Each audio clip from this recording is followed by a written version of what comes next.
फिर electric field किया है हमने, ठीक है ना। उसके बाद electric potential, then electrostatic potential energy. Got it? ठीक है, ये ऑर्डर याद रखना।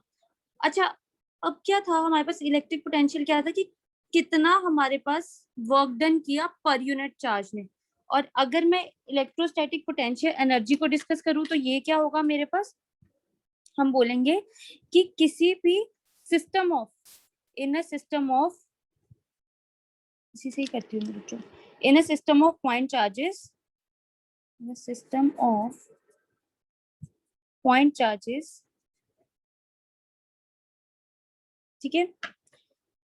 अब हम देखेंगे द टोटल अमाउंट ऑफ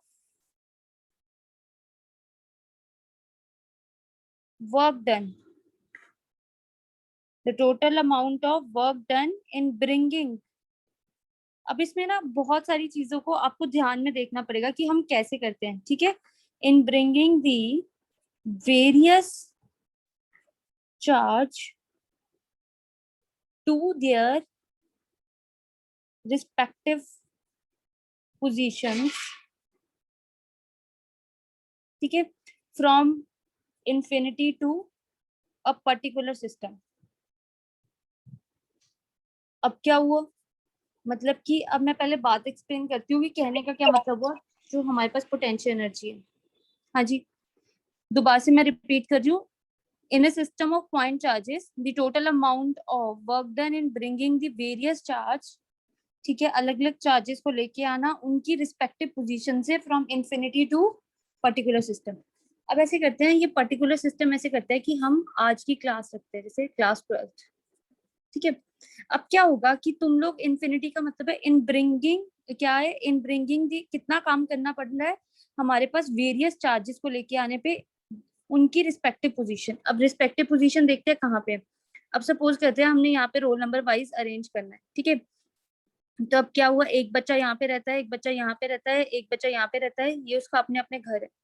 तुम कितना काम कर रहे हो कि ये रोल नंबर 1 यहाँ पे आकर सेटल हो जाए, ये रोल नंबर 2 आकर यहाँ पे सेटल हो जाए, एंड रोल नंबर 3 यहाँ पर आकर सेटल हो जाए हमारे पास, ठीक है। तो इसका मतलब हमारे पास क्या किया मैंने कि मैंने पॉइंट चार्जेस लिए। अब जैसे हम चार्जेस पे बात कर रहे हैं, ये था लेमन लैंग्वेज में आपको एक्सप्लेन करना। अब मैं चार्जेस के बारे में अगर डिस्कस करूँ तो मैं क्या बोल रही हूँ यहाँ पे कि मैं डिफरेंट डिफरेंट क्या कर रही हूँ, चार्जेस को लेके आ रही हूँ। कहाँ से लेके आ रही हूँ, इन्फिनिटी से लेके आ रही हूँ। इन्फिनिटी से लेकर आकर मुझे उनको सबको रखना है एक पर्टिकुलर सिस्टम में, ठीक है। तो अब इसी चीज को लेकर ना हम लोगों के पास डेरिवेशन है। तो वो डेरिवेशन कुछ इस तरह है, पहले 2 चार्जेस की वजह से, देन 3 चार्जेस की वजह से, ठीक है। तो अब पहले हम due to system of 2 charges की वजह से डिस्कस करते हैं, देन फिर हम 3 चार्जेस की वजह से डिस्कस करेंगे। Is it clear? Yes ma'am. Okay, तो इसका मतलब कि इतना सबको पता लग गया कि हमारे पास इलेक्ट्रोस्टैटिक पोटेंशियल एनर्जी होगी क्या, कि आपको किसी चीज को या किसी चार्ज को, चीज क्यों बोला, किसी चार्ज को हम इंफिनिटी से उसको एक बॉक्स में लाके बंद कर रहे हैं, ठीक है, या फिर एक सिस्टम में लाकर बंद कर रहे हैं, इस तरह से कुछ एक्सप्लेन करना है, ठीक है। तो अब यहाँ पे देखते हैं, सबसे पहले कंसीडर करते हैं क्या क्या होगा। पहले हम लिखेंगे पोटेंशियल एनर्जी ड्यू टू, अच्छा सिस्टम ऑफ 2 चार्जेस का मतलब कि अब मैं सिर्फ 2 ही चार्जेस लूंगी पहले, ठीक है, due to system of 2 charges, ठीक है। अब सिस्टम ऑफ 2 चार्जेस में इस तरह से मैं एक सिस्टम बनाऊंगी, ठीक है। यहाँ पे चार्जेस रखूंगी ए पे Q1, ठीक है, ऐसे ही बी पे मैं रखूंगी Q2। अब वो देखते हैं कि मैं कैसे लेके आ रही हूँ ए और बी पे, उसको बाद में डिस्कस करते हैं, ठीक है। अब पहले मैं जो आपको कंसिडरेशन है मैं सिर्फ वो लिखवा रही हूँ, ठीक है, फिर उसके बाद हम देखते हैं क्या है। तो मैं लिखवा रही हूँ कंसीडर, ठीक है। अब कंसिडरेशन में मेरे पास क्या है, consider a charge Q1 such that we bring this charge. अब क्या किया मैंने, सबसे पहले ना Q1 चार्ज था मेरे पास, ये कहीं इन्फिनिटी पे होगा, मतलब कहीं अलग ही दुनिया में होगा, मतलब मैं उसको उस दुनिया से, उस इन्फिनाइट प्ले पोजीशन से लाकर मैंने उसको ए पोजीशन पर रख दिया, ठीक है। तो मैंने क्या बोला, consider a charge Q1 such that we bring this charge इस चार्ज को मैं लेके आ रही हूँ, ठीक है, फ्रॉम इन्फिनिटी, कहाँ से, इन्फिनिटी से टू पॉइंट ए पॉइंट पे लेके आ रही हूँ, ठीक है। अब ए पॉइंट पे लेके आ रही हूँ तो मैं बताऊंगी भी कि ए पॉइंट और इसकी दूरी कितनी है, तो मैं बता दूंगी कि ओ से, ओरिजिन से इसका जो डिस्टेंस है दैट इज r1, ठीक है। तो मैं क्या लिख दूंगी, from two point A which is at distance r1 from, कहाँ से, ओरिजिन से, ठीक है। अब मैंने क्या किया, मैंने एक चार्ज लाकर बिठा दिया यहाँ पे, इन्फिनिटी से लाकर बिठा दिया। एक बात देखो जरा, इस चार्ज को लेके आने में, इन्फिनिटी से यहाँ तक लेके आने में मुझे कोई काम तो नहीं करना पड़ा, क्योंकि देखो रास्ते में कोई भी नहीं था, ठीक है, बिल्कुल एम्प्टी था, कुछ भी नहीं था, ठीक है। तो मुझे कोई काम तो नहीं करना पड़ा। मतलब ऐसे हुआ था ना, अगर आप लोगों को याद होगा, जब हम पोटेंशियल का रिलेशन कैलकुलेट कर रहे थे, तो वहां पे मुझे क्या करना पड़ रहा था, मैं बोल रही थी कि उसको इन्फिनिटी से लेके आते हैं तो इसको काम करवाना पड़ा। यहाँ पे क्या हुआ, ऐसे एज्यूम करवा ले, क्योंकि खाली क्लासरूम था, एम्प्टी क्लासरूम था। सपोज करते हैं कि रोल नंबर 1 वाला बच्चा सबसे पहले आके बैठता है, तो वो कहाँ पे आके बैठेगा, जो सबसे बेस्ट सीट होगी वो वहां पे आके बैठेगा। तो क्योंकि क्लास पूरी एम्प्टी है, तो वो कहीं पर भी आके बैठ सकते हैं, उसको कोई एक्स्ट्रा एफर्ट नहीं पुट करना पड़ रहा है ना। तो इसका मतलब कि क्या मैं यहाँ पे लाइन लिख दूं कि work done in bringing a charge, इस स्टोरी को ध्यान से समझना, from infinity two point A, infinity से पॉइंट ए तक चार्ज लेके आने में मेरे पास जो वर्क डन हुआ W1 वो 0 हो गया, ठीक है। मेरे को कोई काम नहीं करना पड़ा, उसने देखा कि सीट एम्प्टी है तो मैं यहाँ पे आके बैठ जाता हूँ शांति से, ठीक है। अब ऐसे करते हैं, मैं क्या बोलती हूँ, now we bring charge Q2 in the potential of Q1। अच्छा, अब ये क्या बात हो गई, मतलब कि इन दी पोटेंशियल ऑफ Q1 का क्या लॉजिक बना, तो उस चीज को ध्यान से सुनना। अब मैं दूसरा चार्ज लेके आ रही हूँ, या फिर मैं ऐसे बोलती हूँ कि एक क्लासरूम है, उसमें पहले एक बच्चा एंटर हो गया था, अब उसकी मर्जी थी, वो जहाँ पे भी बैठना चाहेगा, तो जहाँ पे भी बैठा, वो उसकी बेस्ट चेयर है, वो वहां पे आके बैठ गया। पर अब क्या हुआ कि दूसरा बच्चा आता है, दूसरा बच्चा जब वो आया तो वो एक बार में तो उसको ये होगा ना कि अरे मुझे उस सीट पे बैठना था, या ये सबसे अच्छी चेयर थी, या कुछ भी ऐसा था, तो मेरी ये पोजीशन होनी चाहिए थी। तो या फिर वो जहां पे आके बैठेगा, उस क्लास में ऑलरेडी किसने अपना पोटेंशियल बांट रखा होगा, जैसे अगर Q1 है तो इसने अपना पोटेंशियल का एक बना रखा होगा।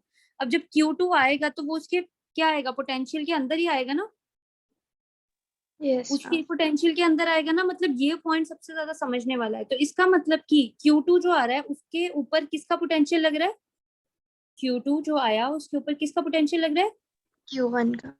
Q1 का। तो और Q1 का पोटेंशियल कितना होना चाहिए, दैट इज, मतलब उसके पोटेंशियल में आया, that is V1 is equal to 1/4 pi epsilon naught Q1/R1, है ना। तो इसका मतलब कि वो उसके पोटेंशियल में तो आ गया, अभी उसने सीट नहीं ली, अभी उसने अपनी पोजीशन नहीं ली। तो अब वो क्या करेगा कि उसको पोजीशन लेनी है, क्योंकि ऑब्वियसली अब वो क्लास में आ गया है तो उसको बैठना भी तो है ना। तो इसका मतलब कि उसको अपनी पोजीशन लेने के लिए क्या करना पड़ेगा, क्या करना पड़ेगा, B से A जाने के लिए वर्क डन कर। यस, बी से ए जाने के लिए नहीं, मतलब कि बी पोजीशन लेने के लिए पर्टिकुलरली। ये सिर्फ एक सिस्टम में आकर बैठा, अभी मैंने नेम नहीं दिया, ठीक है। इसको ऐसे ही छुपा लो कि मैंने अभी नेम नहीं दिया इसका। तो मैंने क्या बोला कि वो जो है, सपोज करते हैं कि अब उसको वर्क डन करना है किस पोजीशन पे आने के लिए, बी। पर बी पोजीशन ऐसी जगह पे है जहां पे हमारे पास क्या है, ए का पोटेंशियल लग रहा है। तो इसका मतलब कि मैं क्या बोलूंगी कि work done by Q2 will be, ध्यान से सुनना, work done by Q2 will be, Q2 charge की वजह से जो काम करना पड़ेगा। अब आप एक चीज नोटिस करो, मुझे चाहिए वर्क, मेरे पास है पोटेंशियल, ठीक है, मेरे पास चार्ज भी है, तो मैं क्या करूं, मुझे ma'am V work, equals to W/Q। V is equal to W/Q होता है, पर मुझे आज वर्क कैलकुलेट करना है, तो मैं ऐसे लिख दूं V इंटू, Q। यस। है ना।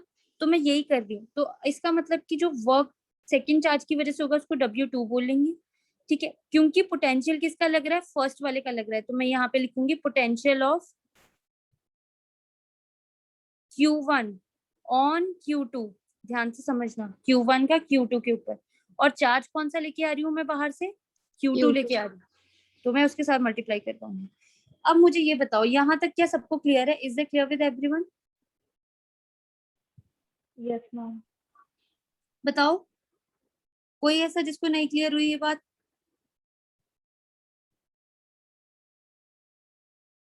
श्योर? पहले क्या किया, एक चार्ज को लेके आए, जब फर्स्ट चार्ज को लेके आए तो कोई काम नहीं करना पड़ा, वर्क डन 0। क्यों? क्योंकि वो क्या था, फ्री फ्री स्पेस में आया हुआ था, आराम से मजे से कहीं पे भी बैठ सकता था। पर आज उसी फ्री स्पेस में मैं एक और चार्ज प्लेस करना चाहती हूँ, तो अगर मैं एक और चार्ज प्लेस करना चाहती हूँ तो उसके ऊपर पोटेंशियल का इफेक्ट होगा। अब पोटेंशियल का इफेक्ट होगा तो इसका मतलब कि हमारे पास हमें क्या करना पड़ेगा, वर्क डन करना पड़ेगा। तो अब वर्क डन में मैं इसकी वैल्यू सब्स्टिट्यूट कर रही हूँ V1 की, और आंसर देखना अभी आप लोग, ठीक है? तो अब हमारे पास है W2 is equal to V1 into Q2। W2 is equal to V1 का कितनी वैल्यू थी, 1/4πε0 Q1/R1 इंटू Q2। तो W2 will be 1/4πε0 Q1 Q2 over R1, ठीक है? अच्छा, अब ध्यान से, अब जब मैं पोटेंशियल्स भी लिखूंगी ना, यहाँ पे तो R1 लिखा मैंने वहां पे, जब मैं यहाँ पे लिखूंगी ना आज एट दी पोजीशन, तो आपको ये हल्का से चेंज करना पड़ेगा कि R12 पोजीशन लेनी पड़ेगी आपको। जब यहाँ पे आप पोटेंशियल लिखोगे ना तो आप सिर्फ एक का ही लिखोगे, क्योंकि यहाँ पे क्या लिखा था कि कितना पोटेंशियल है उस V1 का, पर V1 का पोटेंशियल इस पर कितना है वो देखो यहाँ पे डायग्रामेटिकली, ये R2 है, तो इन दोनों के बीच में कितना डिस्टेंस हो गया, R12। अब तुम्हारे में से कोई बच्चा बोलेगा कि अब हमें कैसे पता कि R12 लिखना है या R21 लिखना है? कौन बताएगा मुझे ये? Anyone you know the reason? मैं कौन सा लिखूं, R1 लिखूं या R2 लिखूं?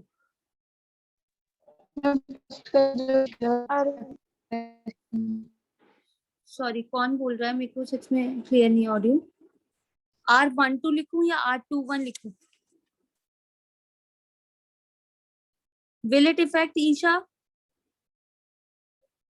मैम R1 को लिखेंगे क्योंकि पोटेंशियल ऑफ Q1 का Q2 पे है ना। R12 लिखेंगे। और ईशा क्या बोल रही है? ईशा आप क्या कह रहे हो? आपकी ऑडियो नहीं आ रही, आप मैसेज में सेंड कर दो मतलब। ओके, आप सेम कह रहे थे कि R12 ही आएगा क्योंकि 1 से 2 की पोजीशन पे जा रहे हैं। तो अगर मैं आप सबको एक आंसर बोलूं, अभी भी देख लो, कुणाल क्या आपके पास आंसर है कि R12 लिखूं या R21 लिखूं? यहाँ पे मुझे सिर्फ एक का पोटेंशियल देखना है कि Q1 का कितना है, इसीलिए मैंने यहाँ पे 1 लिखा। पर क्योंकि मैंने दूसरी लाइन में क्या लिख दिया कि पोटेंशियल ऑफ Q1 का पोटेंशियल पर 2 की पोजीशन पे कितना होगा, तो वो तो यही वाला डिस्टेंस आएगा, इसलिए डिस्टेंस चेंज हो जाएगा। तो चाहे मैं आप लोगों को दोबारा से पॉइंट क्लियर कर दूं, चाहे मैं 1-2 लिखूं चाहे मैं 2-1 लिखूं, कोई फर्क नहीं पड़ता। रीजन बीइंग क्योंकि ये स्केलर क्वांटिटी है, अब मुझे फर्क नहीं पड़ता क्योंकि मुझे तो सिर्फ मतलब किससे है, डिस्टेंस से है ना? क्लियर हुआ सबको? था आप लोगों के पास आंसर के नहीं अवेलेबल? यस। दे पाए आप लोग आंसर? नहीं, क्योंकि मैंने पिछली क्लास में चिल्ला चिल्ला के बोला था कि एक ही बात याद रखना, और आप हमेशा फाइनल एग्जाम्स में इस बात पे कंफ्यूज हो जाओगे कि electric potential and work done दोनों क्या है, स्केलर क्वांटिटीज है, स्केलर क्वांटिटीज है। पर नहीं, मत लो सीरियसली आप। चलो, अब 2 काम किए हैं हमने, अब टोटल वर्क डन देखते हैं। अब total work done will be given by W is equals to W1 plus W2, ठीक है? तो ये तो 0 था, प्लस ये कितना आएगा, 1/4πε0, यहाँ से same Q1 Q2 over R1। तो सिमेट्री मेंटेन करने के लिए और फॉर्मूला सुंदर सा लगे तो अगर Q1 Q2 है तो नीचे R12 लिख देना, 1 3 है तो 1 3 लिख देना, 2 1 है तो 2 1 लिख देना, ठीक है? Just to maintain the symmetry, क्योंकि डिस्टेंस विल रिमेन सेम, हमें कोई फर्क नहीं पड़ता क्योंकि अब वेक्टर क्वांटिटी नहीं है। तो हम बोलेंगे दिस वर्क डन, हाँ जी, this work done is stored in the form of in the form of energy. yes, the form of potential energy. तो आपके पास कितना आ गया, U is equals to 1/4 pi epsilon naught Q1 Q2 over R12 box कर दो और ये आपके पास answer आ गया। आज के बाद पोटेंशियल एनर्जी का फॉर्मूला कितना आएगा, 1/4 pi epsilon naught Q1 Q2 over R। Is it clear? यहाँ तक क्लियर है? अगर नहीं भी है तो एक जगह पे मैं बॉक्स बनाती हूँ रिमेम्बर करके, अब आप सब लोग याद रखना। चलो फोर्स का कितना होता है, 1/4 pi epsilon naught Q1 Q2 by R. हाँ जी, और electric field Q by R square. फिर हमने पोटेंशियल किया 1/4 pi epsilon naught Q by R. फिर हमने पोटेंशियल एनर्जी की and it is 1/4 pi epsilon naught Q1 Q2 over R. Generalise में लिखा है इसलिए मैं ऐसे लिख रही हूँ, ठीक है। ये 4 फॉर्मूलाज पे हमारा पूरा चैप्टर है और हमने उसके बेसिस पे ही डिस्कस करना। क्या ये सबको क्लियर है? Yes ma'am. अच्छा, अब मेरे को अभी भी बता दो कि 2 चार्जेस सिस्टम वाली में किसी को कोई प्रॉब्लम हुई, boys and girls? Lovepreet Singh, Lovepreet Singh clear है क्या? नो मैम, क्लियर है मैम। मतलब क्लियर है, अच्छा ठीक है। निशु वर्मा, तन्वी सरीन, आंचल यादव, आप लोगों को क्लियर है? यस मैम क्लियर है। श्योर ना, सबको क्लियर है? ठीक है। अब मैंने सिस्टम ऑफ 2 चार्जेस किया था। आज ध्यान से देखना कि 2 चार्जेस में क्या हुआ कि पहले हमारे पास एक आया, ध्यान से देखना। पहले हमारे पास इन्फिनिटी से एक आया, कोई काम नहीं करना पड़ा, वर्क डन 0 और उसका पोटेंशियल। फिर दूसरा आया, ठीक है, उसके ऊपर पहले का इफेक्ट था, ठीक है, तो हमारे पास कुछ वर्क डन हुआ, तो वर्क डन को किस फॉर्मूला से किया, V इंटू क्यू वाले फॉर्मूला से हमने सॉल्व कर दिया। अब आज क्या होगा, फर्स्ट सेकंड तो सेम रहेंगे, first second will remain same. Third वाला क्या होगा, अब थर्ड वाला जब आएगा तो उसके लिए पहले वाला भी है ना बोलेगा कि मैं, तू मेरी जगह पे आया है, या ये सबसे पहले इस रूम में मैं आया था तो तू क्यों यहाँ पे आया है, तो वो उसके पोटेंशियल में भी आएगा और सेकंड वाले के पोटेंशियल में भी आएगा। तो थर्ड वाले के लिए हमारे पास प्रॉब्लम क्रिएट हो जाएगी, ठीक है। तो अब थर्ड वाले के लिए भी देखते हैं कि किस तरह के पोटेंशियल्स आते हैं। Is it clear? ठीक है, अब चलते हैं हम लोग due to system of 3 charges. तो हमारे पास है, लिखिए potential energy due to system of 3 charges.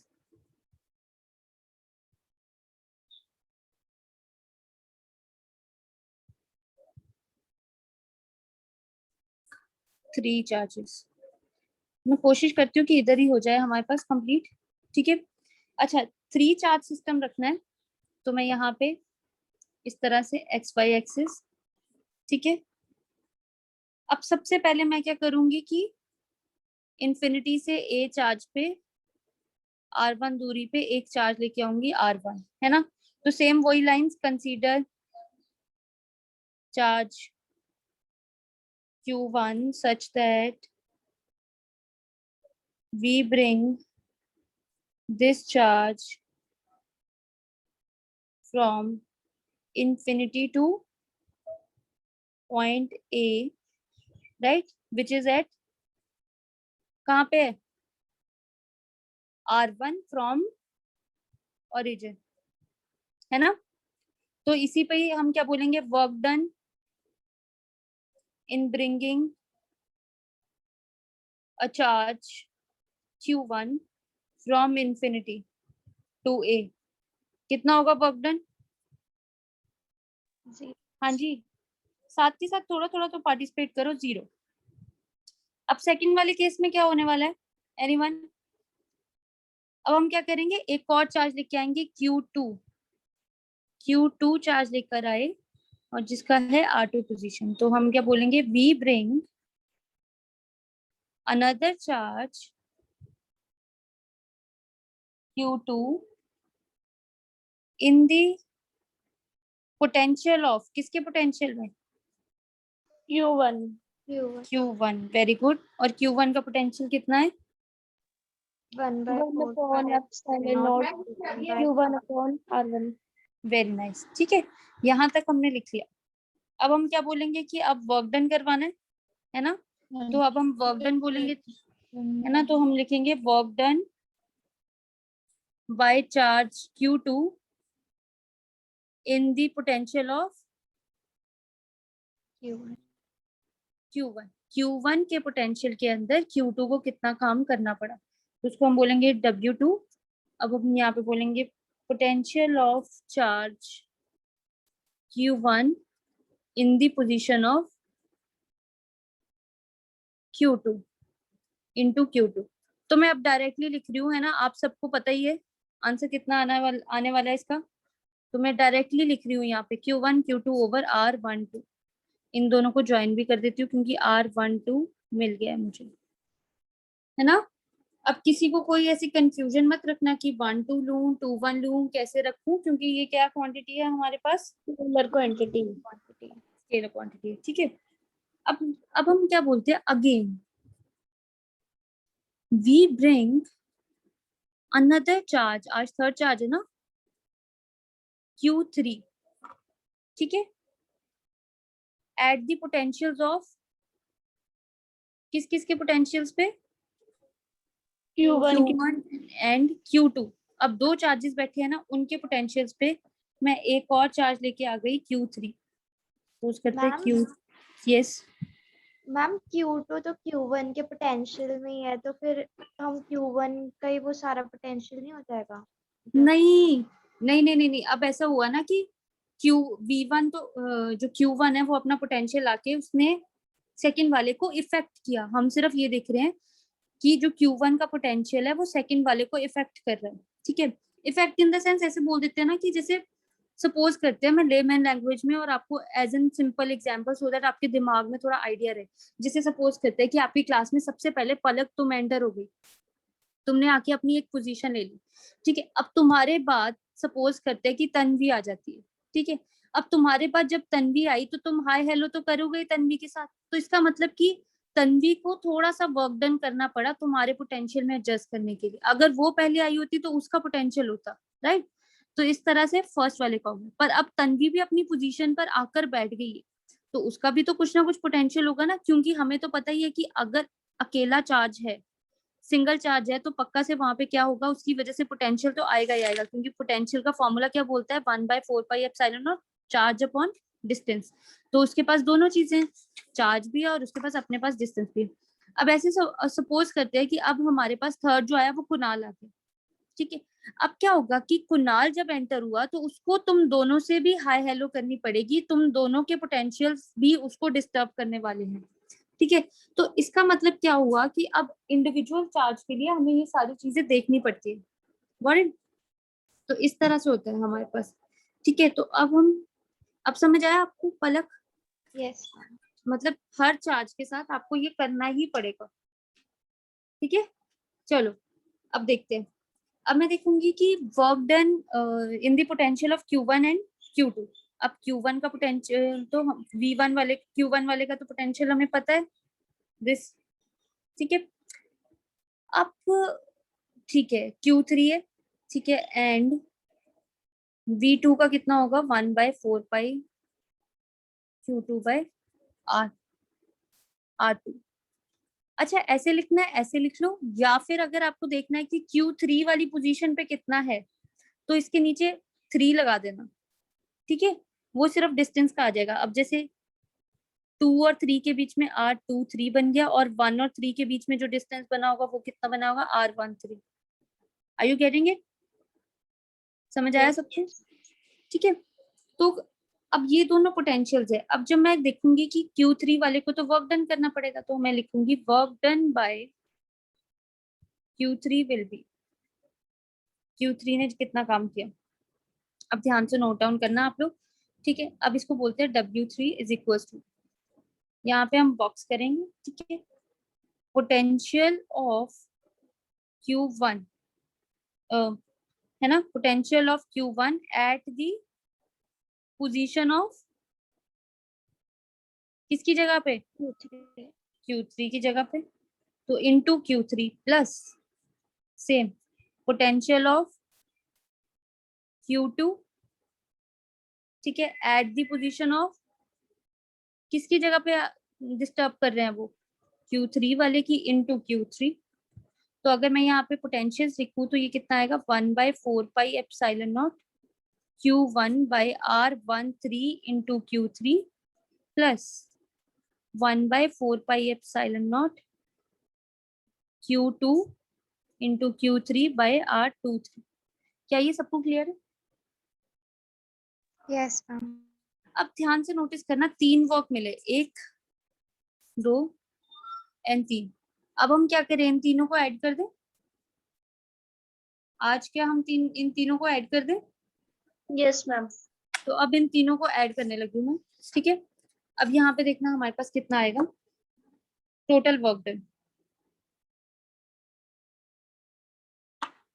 W is equal to W1 plus W2 plus W3, ठीक है। तो हमारे पास W इज इक्वल टू कितना आया, 1/4πε0, ओ सॉरी W1 कितना है हमारे पास, 0 0, ठीक है। ये कितना है, 1/4πε0 Q1 Q2 over R12, 1/4πε0 Q1 Q3 over R13, 1/4πε0 Q2 Q3 over R23, ठीक है। यही है, जो देखो नंबरिंग ऊपर वो नीचे, जो नंबरिंग ऊपर वो नीचे, जो नंबरिंग ऊपर वो नीचे, ठीक है ना, 2 3। तो इसका मतलब कि this work done is stored in the form of,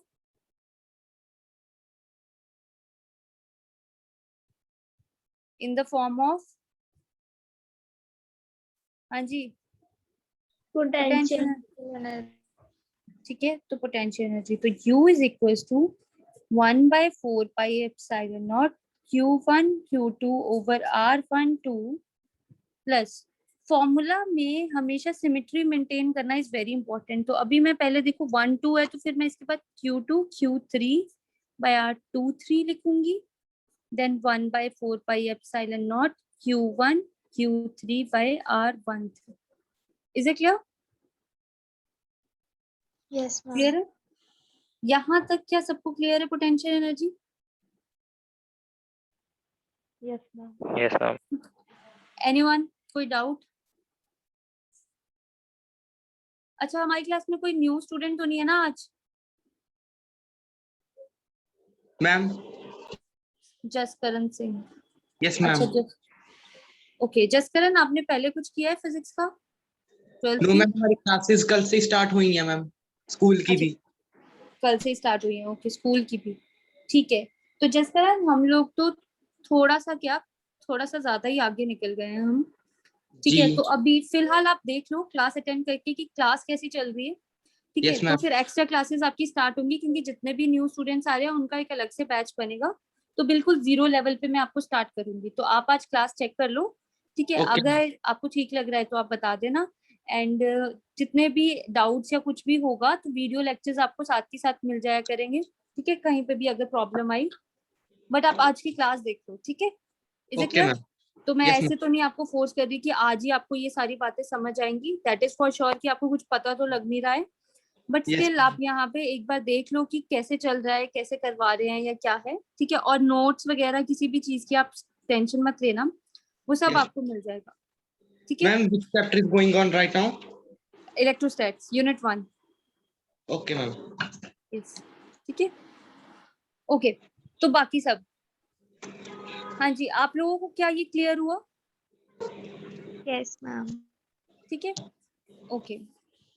तो अब यहाँ पे नोटिस करो जरा कि एक ऑर्डर बन गया। अब हमने जो 4 फॉर्मूलाज किए थे इलेक्ट्रोस्टैट्स के, ये मेजर है, मतलब कि ये हमारा फुल यूनिट इंक्लूड करते हैं। अब आप लोगों को और कुछ भी है, आप सबको ये देखना है कि आपके पास फोर्स जो है उसके ऊपर डबल चार्ज बाय डिस्टेंस का square, then electric field charge by distance का square, potential charge by simple distance, and potential energy double charges by single distance. तो ये 4 फॉर्मूलाज आप लोगों को हमेशा आने चाहिए। तो इसी के साथ अगर मैं बोलूं तो आपका मेजर पार्ट ऑफ इलेक्ट्रोस्टैट्स फिनिश हो गया है। ठीक है, अब हम करेंगे कैपेसिटर स्टार्ट इसके बाद। पर बिफोर गोइंग टू दैट, एक ना कुछ बेसिक न्यूमेरिकल्स आते हैं जो मतलब फेमस ही है हमारे पास, कि वो या तो उसको एज अ थ्योरी वाले क्वेश्चन की फॉर्म में भेज देते हैं, ठीक है, या फिर वो ऐसे नंबर्स डाल के आपको दे देते हैं। तो वो न्यूमेरिकल मैं आपको बता देती हूँ, एक जर्नलाइज फॉर्म उसकी मैं सॉल्व करवाती हूँ। ठीक है, और आप लोग समझने की कोशिश करना कि वो कैसे न्यूमेरिकल है और कैसे आता है हमारे पास। ठीक है, तो अब देखो जरा उसमें क्या बोला उन्होंने, कि हमारे पास क्वेश्चन बोलता है कि हमारे पास n ड्रॉप्स है। ठीक है, अच्छा, अगर उन्होंने आपके क्वेश्चन पेपर में जैसे भी अगर आपको आएगा तो वो क्वेश्चन कुछ इस तरह से आता है, जैसे इसके जो जनरल फॉर्मूला है वो तो आप फाइनली क्रैम कर लेना, पर आया कैसे आंसर अगर बाई एनी चांस सीबीएसई में आता है तो आपको थ्योरेटिकली भी आता हो, तो वो बोलेंगे सपोज करते हैं 20 ड्रॉप्स, 21 ड्रॉप्स, ठीक है, 10 ड्रॉप्स, तो यहाँ पे n ड्रॉप्स की जगह पे वो एक नंबर आपको प्रोवाइड करेंगे। Got it? तो हम बोलेंगे n ड्रॉप्स कंटिन्यू या n drops continue to form a large drop। ठीक है, एक सिंगल ड्रॉप वो प्रोड्यूस करे। ठीक है, तो जैसे मैं अगर आपको एग्जांपल दूं तो छोटे छोटे n ड्रॉप्स ले लिए मैंने, ये एक कंबाइन करके एक लार्ज सिंगल ड्रॉप बना। ठीक है, तो वो आपको साथ ही बोलेंगे कैलकुलेट, सबसे पहले calculate number 1 total charge on big drop. ठीक है, बिग ड्रॉप के ऊपर टोटल चार्ज कितना है, एन ड्रॉप्स के साथ ही मैं बोल देती हूँ हैविंग चार्ज स्मॉल क्यू। ठीक है, इतना बता दिया कि इन सब पे स्मॉल क्यू चार्ज होगा, आप बिग ड्रॉप पे निकालिए। सेकेंड उन्होंने पूछा टोटल पोटेंशियल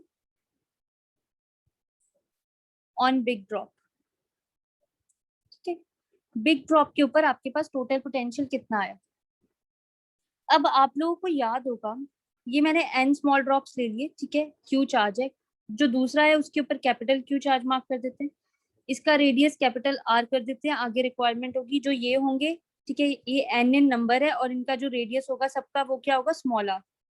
ठीक है, अब हम एक सिमेट्री रखेंगे कि ऐसे सोचेंगे कि ये जो n ड्रॉप्स थे ये सब एक जैसे थे, एक जैसे दिखते थे, एक जैसा ही इनका रेडियस है। Got it? तो अब अगर आप देखो तो आप कैसे कैलकुलेट करोगे टोटल चार्ज, एनीवन एनीवन? अगर मैं हिंट दूं तो हमने सबसे पहले चार्ज की एप्लीकेशंस की थी। Ma'am Q equals to N। Very nice, तो हम यहाँ पे बोलेंगे according to principle of quantization. Principle of quantization ने क्या सिखाया था हमारे पास, कि जो कभी भी एक बड़ी चीज बनती है वो किससे मिलाकर बनती है, छोटी छोटी चीजों से मिलाकर बनती है, यही बोला था, स्मॉल पैकेट, है ना। क्वांटाइज का मतलब यही था ना हमारे पास। तो इसका मतलब कि हमारे पास आंसर कितना आया, कैपिटल क्यू टोटल चार्ज, वहां पे क्या होता था, एन टाइम्स ऑफ ई होता था, आज ई की जगह पे चार्ज कितना है, क्यू है, तो क्यू आ जाएगा।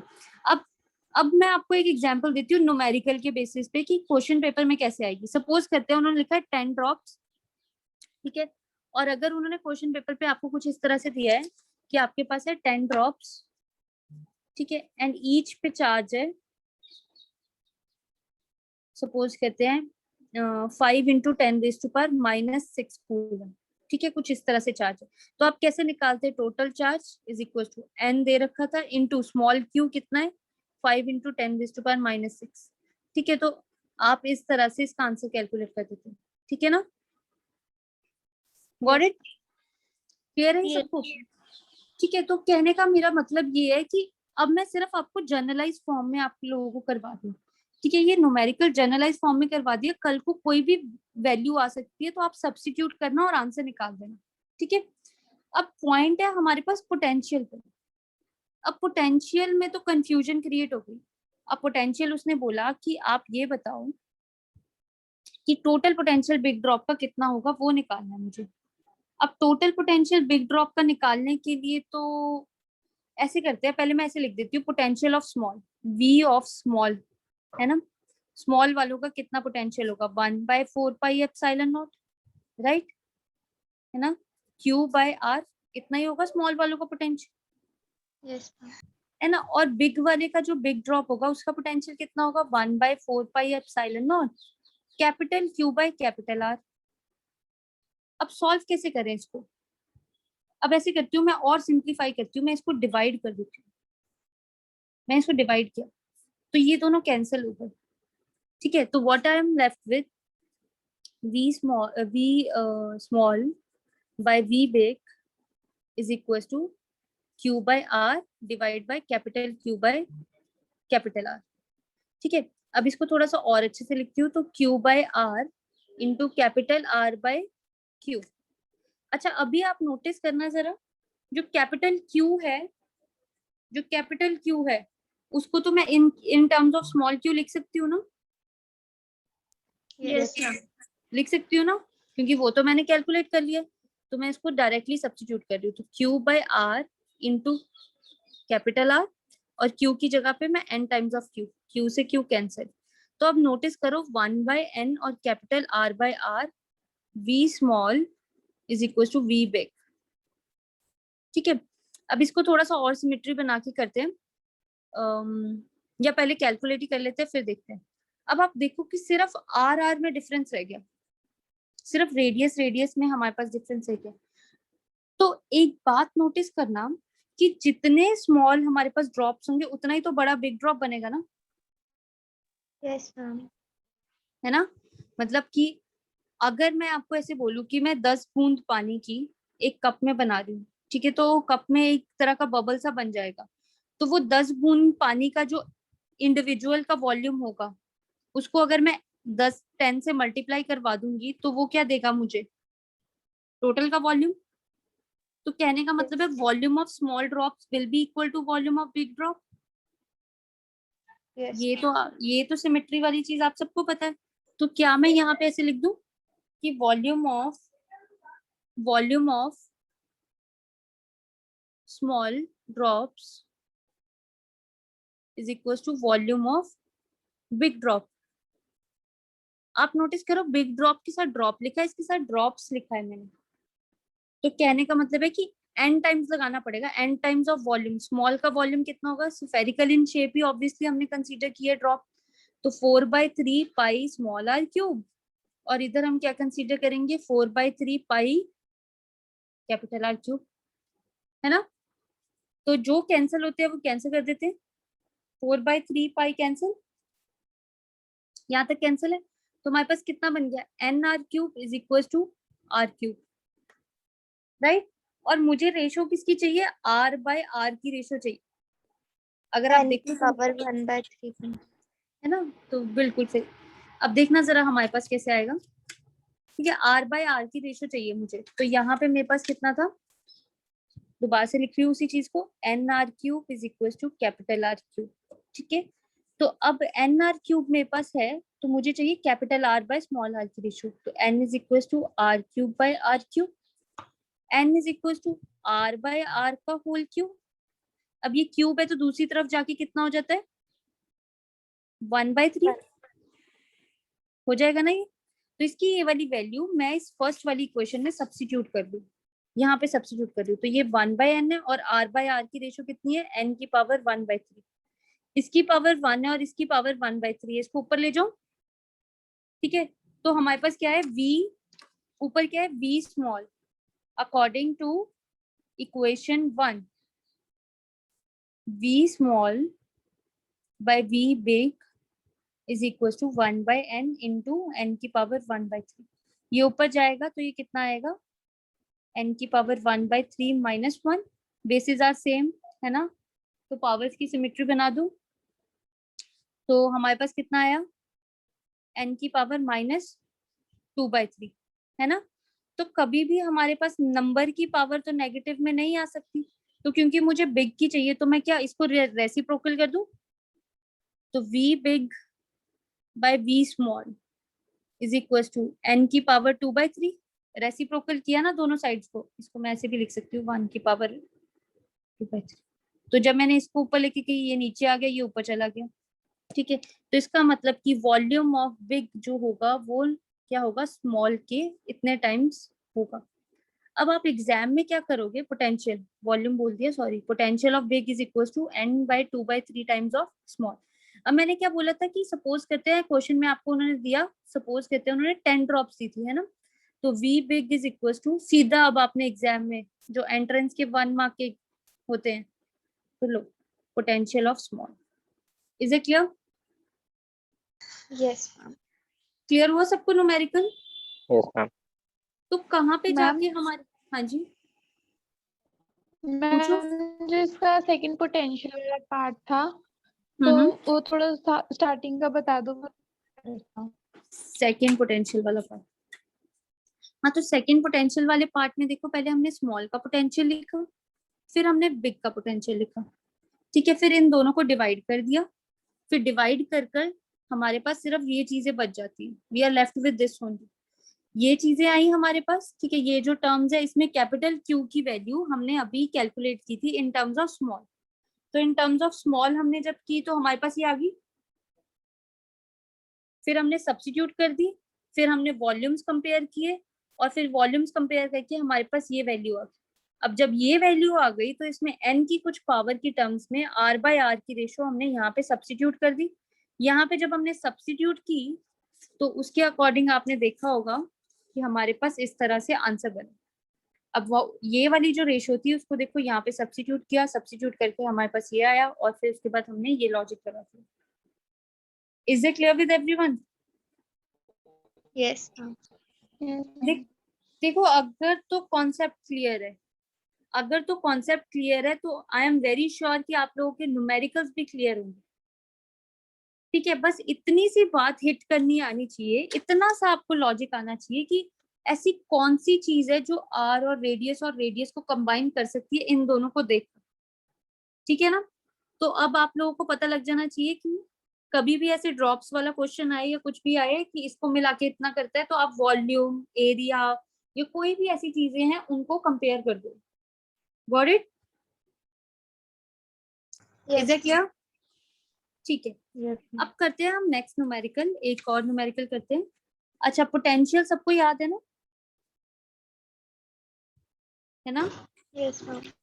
ठीक है, तो मैं यहाँ पे न्यूमेरिकल लिखती हूँ, आप लोगों ने सॉल्व करना है कि वो आया कैसे और क्या हुआ, ठीक है। ये मैं सॉल्व नहीं करने वाली, पोटेंशियल या इलेक्ट्रिक फील्ड या जितना भी है उन सब पे है, ध्यान देना। An electric field of 20 Newton पर कूलम। कौन बताएगा मुझे कि ये 20 न्यूटन पर कूलम कैसे आया, इसका formula, ma'am unit? Force upon charge. Very good Palak, ठीक है, फोर्स अपॉन चार्ज, ठीक है। तो एग्जिस्ट अलोंग एक्स एक्सिस, उसने बोला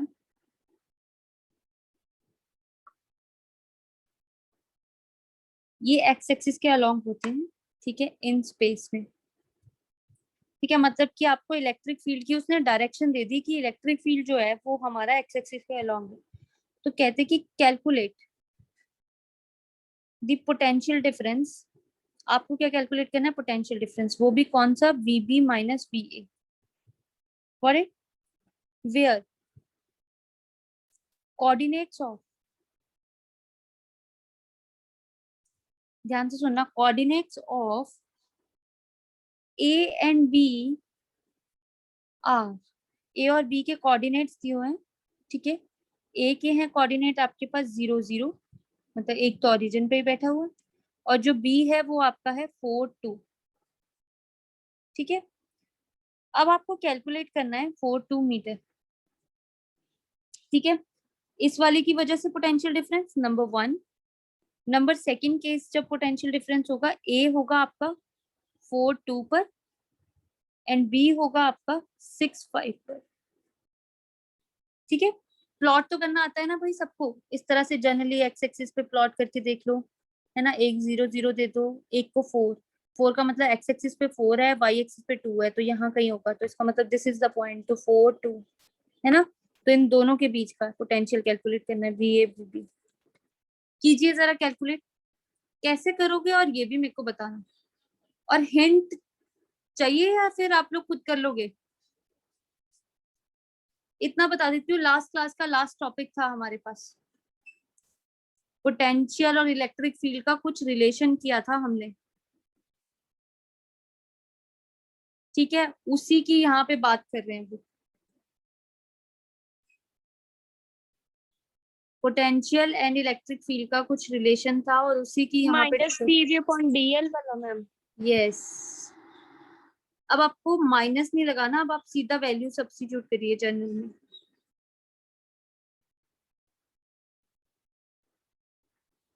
चलो एक मैं कर देती हूँ, दूसरे वाला आप खुद करके बताना, ठीक है। अब पहले तो मैं रिलेशन लिखती हूँ। रिलेशन क्या था हमारे पास, E is equal to minus dv by dl, ठीक है। E is equal to dv का मतलब क्या है हमारे पास, vb माइनस va, ठीक है। dl का मतलब है जो इन दोनों के बीच का डिस्टेंस होगा वो, ठीक है। उन्होंने बोला vb माइनस va निकाल के दो हमें कितना होगा, तो इसका मतलब कि अगर मैं नेगेटिव साइन को इग्नोर करूं तो vb माइनस va का मतलब क्या हुआ, E इंटू dl, मतलब इलेक्ट्रिक फील्ड इंटू डिस्टेंस। तो फर्स्ट पार्ट आता है हमारे पास इस तरह से मैंने अभी बनाया था, कहीं ना कहीं ये 0 0 है, कि अगर मैं ऐसे एक प्लॉट करती हूँ तो ये 0 0 है ना, यहाँ पे कहीं 4 होगा, यहाँ पे 1 है, यहाँ पे 2 है, ये बना 4 2। इन दोनों के बीच का डिस्टेंस, इन दोनों के बीच का डिस्टेंस कितना होगा, हाँ जी, इन दोनों के बीच का डिस्टेंस 4 and 2।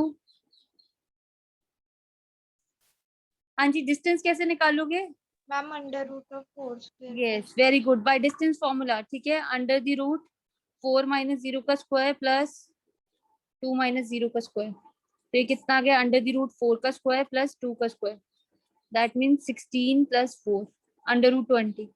तो इसका मतलब यहाँ पे E में वैल्यू सब्स्टिट्यूट करो, VB minus VA is equal to, E की वैल्यू 20 थी और ये क्या है रूट 20, तो लो आपका आंसर आ गया 20 की पावर 1/2 प्लस 1, तो ये कितनी आ गई आपके पास, यस एनीवन, 3/2। Very good. अब सेकंड वाला फटाफट से, सेकंड वाले में क्या था, 4 2 और 6 5 है ना, तो फटाफट से डिस्टेंस फॉर्मूला लगाओ, 6 माइनस 4 2 का स्क्वायर, 5 माइनस 2 3 का स्क्वायर, तो मैं डायरेक्टली यहाँ पे सिर्फ वैल्यूज लिख रही हूँ, ठीक है। तो ये कितना आएगा, 2 का स्क्वायर प्लस 3 का square will be 4 plus 9, so it will be under root 13, root 13, तो 20 इंटू रूट 13, तो नेक्स्ट वाले का VB माइनस VA का आंसर आएगा 20 इंटू रूट 13। क्या ठीक है ये सबको, यस ठीक है। तो पर आपने एक चीज जरूर करनी है, जब भी ऐसे न्यूमेरिकल्स में आए ना, तो वो आपको आपका ग्राफिकल रिप्रेजेंटेशन भी साथ में चेक करना, देख रहे हैं कि वो बच्चों को आती भी है या नहीं भी आती, तो उसके बेसिस पे वो आपको साथ में यहाँ पे प्लॉटिंग जरूर देनी है कि हाँ ऐसे मैंने सोचा था और फिर मैंने ऐसे सब्स्टिट्यूशन की। इज इट क्लियर सबको, क्लियर है, यस मैम। ठीक है। तो अच्छा, तो शायद जसकरण आप नेक्स्ट क्लास अटेंड कर सकते हो, ठीक है। Yes, एक ma'am. बार आप देख लेना क्योंकि हम नया पार्ट स्टार्ट करने वाले हैं एंड लास्ट पार्ट होगा वो इलेक्ट्रोस्टैट्स का, ठीक है। तो बाकी लोग भी भाई, ठीक है, अपना पोटेंशियल एक बार अच्छे से प्रिपेयर करके रखना, क्योंकि इलेक्ट्रोस्टैट्स कैपेसिटर्स में इट इज वेरी इंपॉर्टेंट, ठीक है। कैपेसिटर्स इतना याद रखना कि वो हर जगह पे पाए जाएंगे, अगर आपके घर में ट्यूबलाइट चल रही है या कुछ भी है, एलईडीज नहीं, नॉट एलईडीज, जो पहले वाली ट्यूबलाइट्स होती थी, आप लोगों को याद होगा उसमें एक स्टार्टर सा होता था, सर्कल सर्कल सा, यस क्या याद है वो सबको, मतलब देखा हुआ है किसी ने वो स्टार्टर सा, yes Filament? Ma'am. Yes, ma'am. Cylindrical in shape Yes, होता था, ma'am. मतलब है ना, यस तो उसको स्टार्टर बोलते हैं, but it is basically a capacitor, cylindrical capacitor होता है। आप अगर उसकी मोटर देखोगे, अगर किसी ने देखी हो फैन की, जो आपके घर में फैन चल रहा होगा, आप देखोगे फैन के पार्ट में ना, जहाँ पे ऊपर उसका मेन पार्ट होता है, वहां पे एक सिलेंड्रिकल चीज होती है, वो भी कैपेसिटर होता है। तो कैपेसिटर का काम क्या है, चार्ज को स्टोर करना, ठीक है। तो नोटिस करना कि काफी सारी चीजें जो हमारी आसपास की लाइफ में इधर उधर आप नोटिस कर रहे हो, उन सब में कैपेसिटर्स आपको दिखेंगे, उनका काम क्या है, क्यों है, उसको हम देखेंगे, ठीक है ना, क्लियर। तो उनको हम नेक्स्ट क्लास में डिस्कस करते हैं, इज इट क्लियर, ठीक है, Okay, ma'am. ऑलराइट, ठीक है, then that's all for today then. Thank you, ma'am. Thank किसी यू को कोई डाउट तो नहीं है ना, मैम आज के नोट शेयर कर देना ग्रुप में। हाँ जी, ठीक है, ओके, थैंक यू।